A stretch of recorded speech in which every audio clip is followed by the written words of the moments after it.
বিশ্বাস করেন ভাই, বিকাশ পুরাতন একটা ডাকাতি শুরু করছে। কিছুদিন আগে আমি একটা ভিডিও দিয়েছিলাম যে সেন্ট মানি নামে একটা সিন্ডিকেট তৈরি করতেছে। অনেকে আমাকে বলছেন যে ভাই আপনি দালালি করতেছেন কেন, বিকাশকে আপনার 2 টাকা মারে খাইছে এমন করে বলছেন। আজকে দেখেন যে বিকাশ কিরকম ভাবে ডাকাতি করতেছে। গত মাসে আমি একটা ডিপিএস দিলাম, যেখানে আমারে যদি 2-3 হাজার বা 2,000-এর উপরে যদি আমি যে অ্যামাউন্টটা ইনভেস্ট করছি ডিপিএস জন্য, সেখান থেকে আমাকে 20 টাকা পরিমাণে সম পরিমাণে কাটছে। এখন দেখেন, এখন আমি যদি 5,000 টাকায় যদি ডিপিএস দেওয়ার জন্য বিকাশ টু ব্যাংক করি, সেক্ষেত্রে আমার 50 টাকা খরচ হচ্ছে। আমি আপনাকে একটা স্ক্রিনশট দিচ্ছি, এই যে দেখেন একটা স্ক্রিপ্ট দিচ্ছি উপরে, আপনি দেখেন এখন যে মূল্যটা আছে সেটা হচ্ছে আপনার 50 টাকা পড়ে, 5,000-এ 50 টাকা।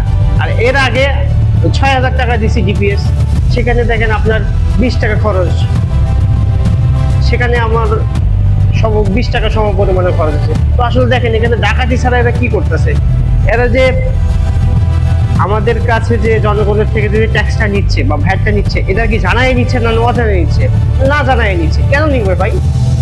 প্রত্যেকটা ইউজার বিকাশ ইউজ করে, নোটিফিকেশন আছে, ডিজিটাল সিস্টেম আছে, একটা অ্যালার্ট করে দেয় যে চার্জ বৃদ্ধি হলো, কি উপলক্ষে চার্জ বৃদ্ধি হলো, এটা একটা অ্যালার্ট করে দেয়। নাকি এরা সেইটুকু তো পাবো না, এমনি দিয়ে দেখেন যে আপনার বিকাশের নোটিফিকেশন আস্তে আস্তে হজবরল একটা অবস্থা।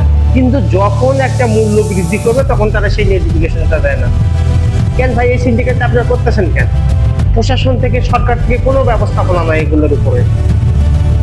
আপনি গত মাসে যদি 20 টাকা যদি আপনি দিতে পারেন 2,000-এর উপরে, তাহলে এখন পারবেন না কেন? আপনার একটা দায়বদ্ধতা আছে না, আপনি এখন কেন পারবেন না? আপনি গ্রাহককে না জানায় হুট করে একটা ভ্যাট ট্যাক্স বাড়ায় দিলেন, আপনার ট্যাক্স অনুযায়ী আপনি ইচ্ছা মতো বাড়ায় দেন। কেন করবেন এটা? বিকাশ কর্তৃপক্ষ কি এটা জবাবদিহিতার কোনো আওতার মধ্যে পড়ে না? তাদের কি এটা গ্রাহককে জানানোর জন্য দায়িত্ব মনে করে না, যে গ্রাহক জানবে এই বিষয়টা? এই দায়িত্ব কি তাদের মনে পড়ে না, বা এটা কি তাদের দায়িত্ব না? তাহলে কাদের দায়িত্ব? বিকাশ যে ডাকাতিটা শুরু করছে আসলে সীমার বাহিরে। আপনারা যারা জনসচেতন বা জনসাধারণ যারা আছেন, বিকাশ থেকে ব্যবহার দূরে থাকুন। বিকাশ আস্তে আস্তে সবকিছু গুটিয়ে নিবে।